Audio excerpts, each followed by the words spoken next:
આપનું સ્વાગત છે. ક્યારે એવું વિચાર્યું છે કે આપણું મગજ આ આંકડાઓ સાથે, આ સંખ્યાઓ સાથે રમે છે કેવી રીતે? આજે આપણે એ જ સમજવાના છીએ. ગણિતની જે 4 મુખ્ય ક્રિયાઓ છે ને, એની પાછળનું લોજિક શું છે? આપણે એકદમ બેઝિક નક્કર વસ્તુઓથી શરૂ કરીને છેક એબ્સ્ટ્રેક્ટ આઈડિયા સુધી જઈશું. આપણે બધા સ્કૂલમાં ગણિત તો ભણ્યા છીએ, બરાબર ને? પણ ક્યારે વિચાર્યું કે આપણે ગણતરી કરવાનું શીખ્યા કેવી રીતે? મતલબ, એ પ્રોસેસ ખરેખર શું હતી? ચલો, આજે એ જ આખી પ્રક્રિયાને એક નવી જ નજરથી જોઈએ. સમજો કે એક ડિસ્કવરીની જર્ની પર નીકળ્યા છીએ. તો આપણી આ સફરમાં 5 સ્ટેપ્સ હશે. સૌથી પહેલા સંખ્યાઓનો ક્રમ, પછી સરવાળો, જે એકદમ પાયાનો છે. એના પછી બાદબાકી, જે એની બિલકુલ વિરુદ્ધ ક્રિયા છે. પછી ગુણાકાર અને ભાગાકાર જોઈશું. અને છેલ્લે આ બધું ગણિત આપણા રોજિંદા જીવનમાં ક્યાં કામ લાગે છે એ પણ જોઈશું. તો ચાલો શરૂઆત કરીએ. જુઓ, કોઈ પણ ગણતરી કરવી હોય ને, એના પહેલાં સંખ્યાઓની વેલ્યુ શું છે, એનો ક્રમ શું છે, એ સમજવું બહુ જ જરૂરી છે. આ જ તો આખા ગણિતનો પાયો છે.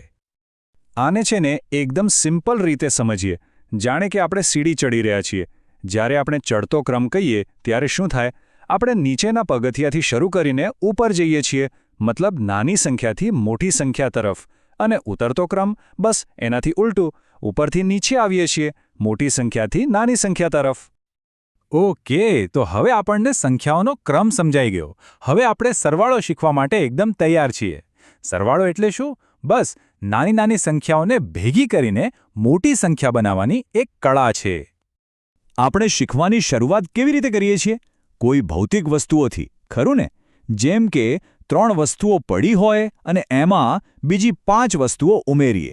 જ્યારે આ કોન્સેપ્ટ મગજમાં બેસી જાય ને, પછી આપણે ખાલી આંકડાઓ સાથે, એટલે કે અમૂર્ત સંખ્યાઓ સાથે કામ કરવાનું શરૂ કરી શકીએ છીએ.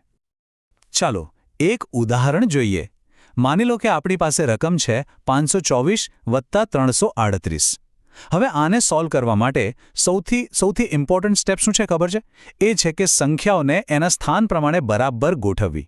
એટલે કે એકમની નીચે એકમ, દશકની નીચે દશક અને સોની નીચે સો.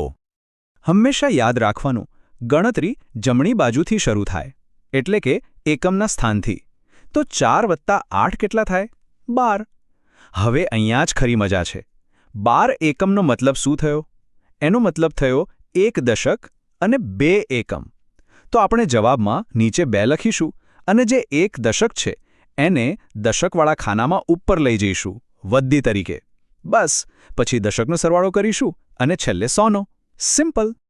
હવે અહીંયા કેટલીક કોમન ભૂલો થાય છે, જે કદાચ આપણે બધાએ ક્યારેક ને ક્યારેક કરી જ હશે. જેમ કે સંખ્યાઓને આડી અવળી ગોઠવી દેવી, અથવા તો પેલી વદ્દી ઉમેરવાનું જ ભૂલી જવું.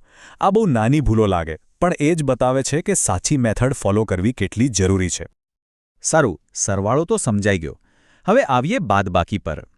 હવે જુઓ, બાદબાકીને કોઈ એકદમ નવા કોન્સેપ્ટ તરીકે જોવાની જરૂર નથી. એને બસ સરવાળાની એકદમ ઉલટી, એટલે કે એની વિરુદ્ધની ક્રિયા તરીકે સમજો. જો સરવાળો એટલે વસ્તુઓને ભેગી કરવી, તો બાદબાકી એટલે શું? વસ્તુઓને અલગ કરવી. સિમ્પલ. અને સરવાળાની જેમ જ આ કોન્સેપ્ટ પણ પહેલાં કોઈ ભૌતિક વસ્તુઓને હટાવીને શીખવામાં આવે છે. એનાથી શરૂઆતમાં સમજવું એકદમ સહેલું બની જાય છે. પણ એક સવાલ થાય, જો ઉપરનો આંકડો નીચેના આંકડા કરતાં નાનો હોય તો શું કરવાનું? ત્યારે જ તો આવે છે દશકો લેવાની વાત. આ છે ને, સરવાળામાં જે વદ્દી મૂકીએ છીએ એના જેવું જ છે, પણ રિવર્સમાં. આપણે બાજુમાંથી, એટલે કે મોટા સ્થાનમાંથી એક દશક ઉધાર લઈએ છીએ અને એને નાના સ્થાનમાં ઉમેરી દઈએ છીએ. ઓકે, હવે વારો છે ગુણાકાર અને ભાગાકારનો. આને તમે એકદમ પાવરફુલ અને સ્માર્ટ શોર્ટકટ્સ કહી શકો. વારંવાર સરવાળો કે બાદબાકી કરવાને બદલે આનો ઉપયોગ થાય છે. ચલો, એક કલ્પના કરો.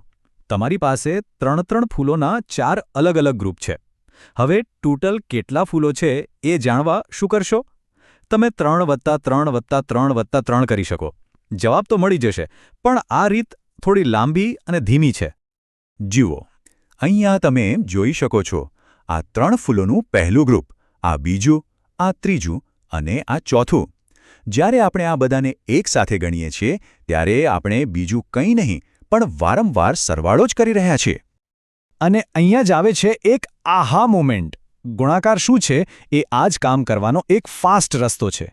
3 ગુણ્યા 4 એ બીજું કંઈ નથી પણ 3ના 4 ગ્રુપ કહેવાની એક ગાણિતિક રીત છે. છે ને એકદમ જોરદાર શોર્ટકટ?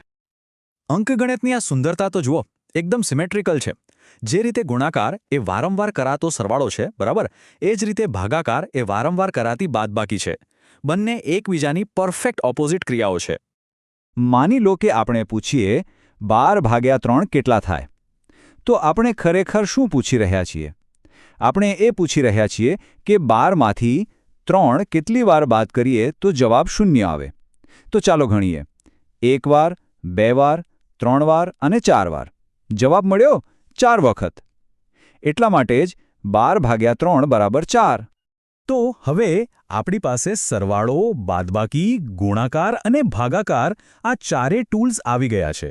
તો ચાલો હવે જોઈએ કે આપણા રોજિંદા જીવનના પ્રોબ્લેમ સોલ્વ કરવા માટે આનો ઉપયોગ કેવી રીતે થાય છે. અહીંયા એક રિયલ લાઈફ પ્રોબ્લેમ છે. આ ખાલી આંકડા નથી, આ એક વાર્તા છે અને આ વાર્તાને આપણે ગણિતનો ઉપયોગ કરીને સોલ્વ કરવાની છે. ચાલો સ્ટેપ બાય સ્ટેપ આગળ વધીએ. તો સૌથી પહેલું કામ શું કરીશું? આપણે એ શોધવું પડશે કે આખા વર્ષમાં ટોટલ કેટલા રૂપિયા ચૂકવ્યા. એના માટે આપણે દર મહિનાની ચૂકવણીને મહિનાઓની સંખ્યા સાથે ગુણાકાર કરીશું. એટલે કે 345 રૂપિયા ગુણ્યા 12 મહિના. આ ગુણાકારનો જવાબ આવે છે 4140 રૂપિયા. તો આટલી રકમ આખા વર્ષમાં બેંકને પાછી ચૂકવવામાં આવી. પણ હજી આપણું કામ પૂરું નથી થયું. અને હવે છેલ્લું સ્ટેપ, વ્યાજ કેટલું ચૂકવાયું એ શોધવા માટે શું કરીશું? આપણે જે ટોટલ રકમ ચૂકવી છે એમાંથી લોનની મૂળ રકમને બાદ કરીશું.